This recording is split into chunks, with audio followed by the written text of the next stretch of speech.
श्रियकान्ताय कल्याणनिधये निधयेतिनाम् श्रीवेङ्कटनिवासाय श्रीनिवासाय मङ्गलम्। लक्ष्मी सविभ्रमालोकसुभ्रूविभ्रमचक्षुषे चक्षुषे सर्वलोकानां वेङ्कटेशाय मङ्गलम्। श्रीवेङ्कटाद्रिशृङ्गाग्रमङ्गलाभरणाङ्गये मङ्गलानां निवासाय श्रीनिवासाय मङ्गलम्।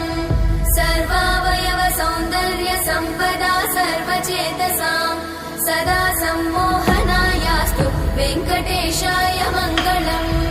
नित्याय निरवध्याय सत्यानन्दचिदात्मने सर्वान्तरात्मने श्रीमद् वेङ्कटेशाय मङ्गलम्। स्वतः सर्वविदे सर्वशक्तये सर्वशेषिने सुलभाय सुशीलाय वेङ्कटेशाय मङ्गलम्।